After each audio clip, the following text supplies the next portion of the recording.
यार आज हम एडीसी ऑफिस बिलावर आए हैं।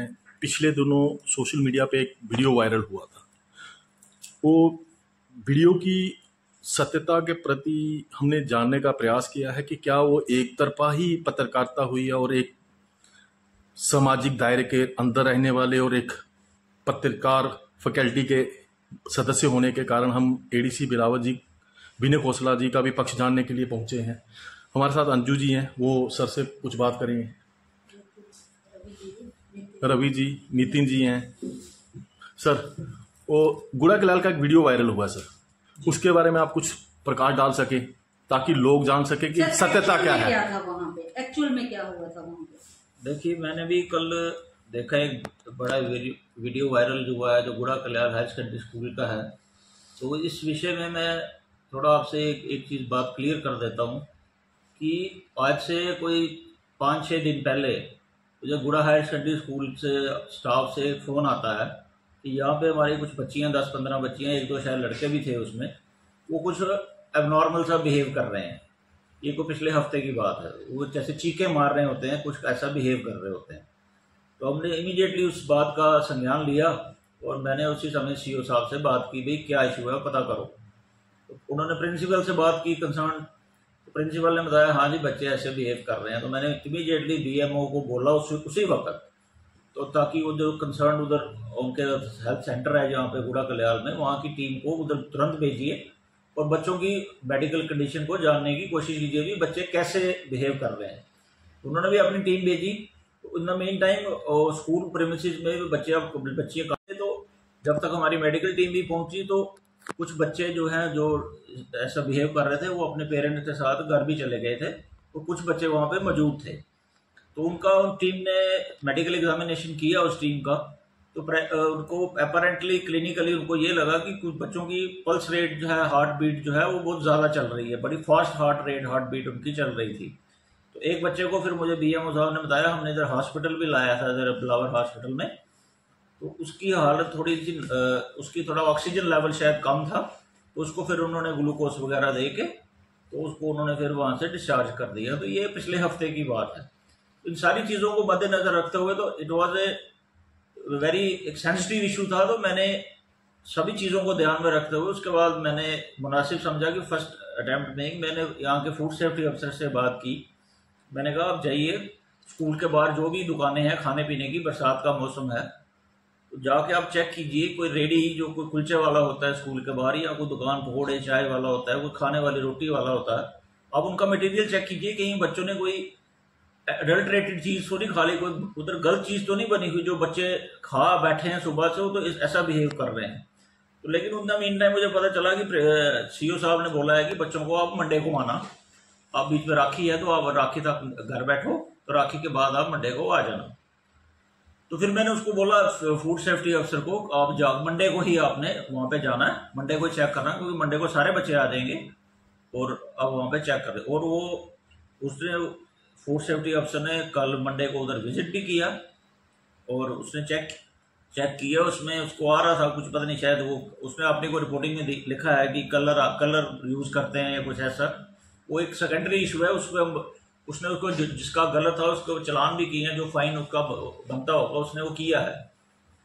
लेकिन करता हूँ कि मंडे को ऐसी कोई मुझे स्कूल से रिपोर्टिंग नहीं हुई कि भी हाँ जी बच्चों ने आज अपना ये एबनॉर्मल बिहेव किया है।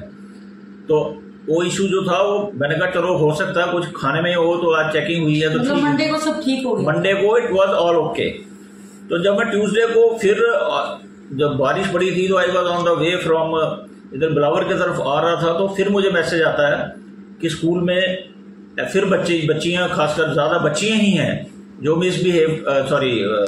एबनॉर्मल बिहेव कर रही हैं। तो वो एबनॉर्मल बिहेव कर रही हैं, ऐसी चीखें लगा रही हैं, तो कोई भैया बोल रही है, कुछ ऐसा बोल रही है। तो मैंने मुनासिब समझा कि मैं खुद ही स्कूल प्रेमिसेस के अंदर चला जाऊं। तो स्कूल प्रेमिसेस में गया, वहाँ पे मैंने टीचर्स देखा, प्रिंसिपल साहब भी बारिश की वजह से उधर जाम था तो वो भी नहीं पहुँच पाए थे, उधर हेड ऑफ इंस्टीट्यूशन कोई नहीं उधर मौजूद था। तो मैंने सभी टीचर्स को बुलाया, तो 1-2 वहाँ पे सीनियर सिटीजन भी थे, शायद कोई रिटायर्ड डॉक्टर भी हैं, तो एक हमारे एक्स सरपंच थे। तो एक और थे, और मेडिकल के जो हमारे मैंने उस दिन भी मैंने वही काम किया। मैंने पीएमओ को फोन किया था भाई आप जाइए और टीम को दोबारा भेजिए, टीम भी वहां पे मेडिकल पहुंच गई थी। सर आपका कहना है कि वो सेंसिटिव इशू देखते हुए आपने ज्यादा लोगों को वहां पे अलाउ नहीं किया था? तो मैं उधर जब पहुंचा तो उसके बाद मैंने स्कूल में कमरा बंद करके, क्योंकि लड़कियों का इशू था, तो मैंने इसको ज्यादा मैंने कहा कि इसको, क्योंकि स्टाफ भी सारा फीमेल था, तो हमने एक उसको बात, हमारे सीनियर सिटीजन भी वहां बैठे थे, मतलब आपको लगता था कि ये चीज जो बच्चों के जो खासकर हमारी जो बेटियां थी उनका इशू था, सेंसिटिव इशू था, और आप इसे वायरल नहीं करना चाहते थे, क्योंकि काफी सारी प्रॉब्लम जो वो लड़कियों के लिए हो जाती है अगर ये चीजें वायरल हो जाए। उसके बाद मैंने उसको खुद उठा और मैंने स्कूल में जाके क्लासेस में भी राउंड लगाया। तो उस समय मेरे दिमाग में, क्योंकि उस समय सिचुएशन ऐसी थी कि मेरे दिमाग में 100 चीजें थी, मेरे माइंड में था मैं डिप्टी कमिश्नर से बात करूं, लेकिन वो आप जानते ही हैं कि दिशा मीटिंग में वो मसरूफ थे। जी जी, पीएमओ साहब आए थे, पीएमओ हाउस से वो हमारे मंत्री साहब आए थे, वो दिशा मीटिंग में मसरूफ थे, मैं उनके साथ बात नहीं कर पाया। सीएमओ से मैंने डीएमओ से बात की, सीएमओ से बात करते हैं, वो छुट्टी पे थे। तो सिचुएशन ऐसी थी कि हम जब खुद ही किसी नतीजे, हाँ साथ में अभी सर स्वतंत्रता दिवस समारोह का भी तैयारियां चल रही हैं, एडमिनिस्ट्रेशन पे वो भी प्रेशर है। मैं ये भी पूछा कि बच्चे क्या स्वतंत्रता दिवस प्रोग्राम्स में ढंग से पार्टिसिपेट कर रहे हैं या नहीं कर रहे हैं, इनको कोई ऐसा तो नहीं है। तो ऐसी कोई बात वहां पे निकल के सामने नहीं आई। तो मैं नहीं समझता कि ये बातें ऐसी होती हैं जिनको कि फटाफट उठा के तो आप वायरल कर दीजिए। और देखो कि अब मैं इसमें एक बात और कहना चाहूंगा, ये जो मेरी जाति है, जो कि अब पिछले दिनों आपने देखो उसी वीडियो में शायद गणेश जी ने एडमिट भी किया है कि मैंने शायद 4-5 दिन पहले इनके खिलाफ कोई बात की है। आप उसी वीडियो को सुन लीजिए, उसमें इन्होंने खुद ही एडमिट किया है कि मैंने इनसे 4-5 दिन पहले कुछ इनसे बात की है, तो शायद इसलिए इन्होंने मेरे से ऐसा बिहेव किया है। मतलब उन्होंने मुझे मैंने भी वो वीडियो सुनी, उन्होंने बाय नेम उन्होंने ये लिखा है कि विनय बोला है कि विनय खोसला आप काम नहीं कर सकते, आप बिलावर से इस्तीफा दे दीजिए। ये आप वीडियो चेक कर सकते हैं, आप इस्तीफा दे दीजिए। तो मैं नहीं समझता कि ये एक हमारे जर्नलिज्म के एथिक्स के रूल्स में ये चीजें आती हैं। बाकी आप लोग, मैं तो पिछले 3 साल से आप लोगों के साथ ही हूँ, काम कर रहा हूँ, तो मुझे भी नहीं पता चला कि ये पिछले 1 हफ्ते में ऐसा क्या हो गया है कि ये वीडियो पे वीडियो मेरे ऊपर पर्सनली वायरल हो रहे हैं। तो ये मैं खुद ही अचंभे में ही हूँ। मैं कोशिश तो मेरी यही रहती है कि मसलों को जो है एक नहीं सर, हम भी देखते हैं कि पिछले 3 सालों से विनय खोसला जी जो कि एडीसी बिलावर, मैं सर विनय खोसला इसलिए बोल रहा हूँ कि एडीसी आप बिलावर हैं, और साथ में लोगों के मुद्दों पे आपकी जो अटेंशन रही है, आपकी जो एडमिनिस्ट्रेशन पे आप कोऑर्डिनेशन बोल दो कि उनको हल करने के लिए जो भी है, जिस लेवल पे आप जा सकते हैं अपने लेवल तक आप करते हैं। हमारे साथ आप भी वरिष्ठ पत्रकार अंजू चंदेल जी हैं, उनसे भी बात करेंगे कहीं हमारी जो पत्रकारिता कुछ गलत रास्ते पे तो नहीं चलती। हम जिस चीज की हमें पूरी जानकारी ही नहीं है, अभी हमें पता ही नहीं है, अभी तो मुझे तो अभी अपने डिप्टी कमिश्नर से बात करनी है, क्योंकि मुझे टीम मंगवानी है। मुझे मेडिकल कॉलेज से भी हमें उस दिन बात कर रहे थे कि मेडिकल कॉलेज से भी हम टीम मंगाएंगे। वो कम से कम देखे तो सही, देखो जितना हम कर सकते थे हमने फूड सेफ्टी वाले को देखा, हमने फूड चेक किया, तो मैंने उनको बोला कोई सोशल इशू तो नहीं है, कोई ऐसा कोई प्रॉब्लम समटाइम्स होता है कि बच्चे फोर्सिबली किसी दबाव में भी आके कोई ऐसा कर सकते हैं। तो सारे एस्पेक्ट्स पे हम वर्कआउट कर रहे थे, हम ऐसी पोजीशन में ही नहीं थे कि हम कोई चीज को, लड़कियों का मसला है या कुछ है, बच्चों का मसला है, कैरियर है सभी का, तो ऐसा कोई। हाँ सर, जैसे कि एक आप बोल सकते हैं कि लड़कियों की निजता बहुत जरूरी है कि उनका कहीं पे डिफेम ना हो, कुछ ऐसा ना हो। हमें भी ऐसा लग रहा है कि आपकी अटेंशन वही थी कि स्कूल के अंदर कुछ ऐसा बुरी चीज बाहर ना आए जिससे बच्चियों की निजता, बिल्कुल उनकी जो पर्सनल लाइफ है उस पर इफेक्ट करे। आपका उद्देश्य वही था? बिल्कुल मेरा ही, मैं इसी उद्देश्य से ही गया था, गया भी इसीलिए था। हायर सेकेंडरी स्कूल है, सरकारी स्कूल है, तो इसमें 100 तरह की चीजें इन्वॉल्व होती हैं। जब हम ऐसे पब्लिक को या ऐसे किसी को अलाउ करते, स्कूलों में भी अलाउ करते जाएंगे, कल को हम कोई कहेंगे कि हम क्लासरूम में आ जाएंगे, तो थोड़ा मैं समझता हूँ कि जो भी एक करिकुलम है स्कूल का उसको फॉलो रखना ही चाहिए, उसका मेंटेन डिसिप्लिन जो है वो स्कूल का। क्योंकि मैं देखो सीधी सी बात है, जब हम स्कूल के प्रीमिसेस के अंदर हैं तो मैं नहीं समझता, आप तो मीडिया लोग से बिलोंग करते ही हैं, तो मुझे नहीं लगता कि कोई अचानक अब्रप्टली जाके किसी भी दायरे में जाके अपना कोई भी वीडियो लेना, अधिकार सबका होता है, लेकिन अधिकार के लिए उसका भी कोई कुछ ना कुछ अख्तियारात जो है वो भी उसकी कोई लिमिटेशन, जिसको हम कहते हैं ना रीजनेबल रिस्ट्रिक्शंस जो होती हैं वो सबके ऊपर लागू होती हैं।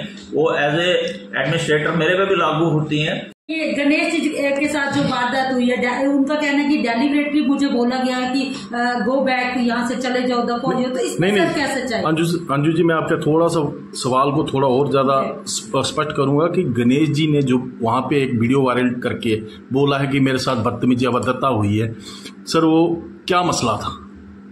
किसी के साथ मैंने कोई ऐसी मिसबिहेवियर जिसको कह लो, वो मैंने किसी के साथ कोई नहीं किया। एक सेंसिटिव इशू था, हम अंदर कमरे में मीटिंग कर रहे थे, तो इन्होंने बिना बताए, बिना पूछे, बिना नॉक किए इन्होंने एंटर करने की बात, मैं सब जो भी उधर एंटर करता था, क्योंकि सेंसिटिव इशू था, इनफैक्ट टीचर भी आता था अंदर, तो मैं उसको भी पूछता था भी आप कौन हैं, क्योंकि तो प्रिंसिपल नहीं थे, मुझे तो पूछना ही था ना भी आप कौन लोग अंदर कमरे के अंदर आ रहे हैं। तो कुछ कुछ उस तरीके के एलिमेंट्स भी हो सकते हैं सभी देशे को देखते हुए। तो ये इन्होंने जब एंटर किया तो मैंने इनको भी कहा आप रुकिए जरा बाहर, हम बाद में बात कर लेंगे। तो उसके बाद निकले, तो जैसे ही मैं आया तो हो सकता है उनको ये मेरा बिहेवियर अच्छा नहीं लगा हो, तो उन्होंने अचानक से कैमरा मेरे आगे रख दिया, मोबाइल। मतलब आपने एक बार उनको बोला पहले कि आप मना करने के बावजूद उन्होंने आपके मुंह के आगे कैमरा लेके? बिल्कुल उन्होंने मुझे मिसबिहेव यही कहा कि आपने मेरे से मिसबिहेव किया है। तो जो मुझे लगता है जो बेसिक इशू था, जिसके लिए वो उन्होंने शायद उसमें भी एडमिट किया है कि मैं बच्चों के मुझे कहने पे आया था, तो उस इशू की तरफ उनका ध्यान नहीं गया कहीं। मैंने भी वीडियो देखी है। शायद उनका कहना है सर कि उनको बुलाया गया था, तो उनको मतलब स्कूल के अंदर किसने बुलाया था? मैंने स्कूल वालों से पूछा, स्कूल वालों ने किसी ने मेरे सामने ये नहीं कहा कि हमने जी इनको बुलाया है।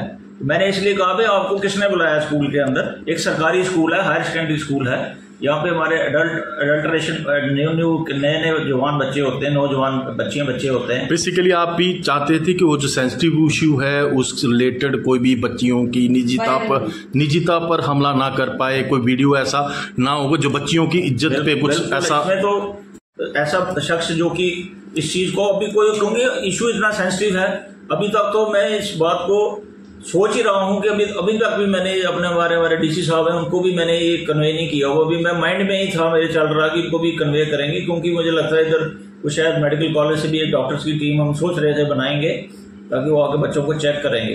हमने स्कूल से जैसे ही मैंने राउंड किया, तो जैसे मैं नीचे आया हूँ, तो ये हमारे जिन्होंने ये वीडियो वायरल किया है, तो ये मुझे नहीं पता, इन्होंने अचानक से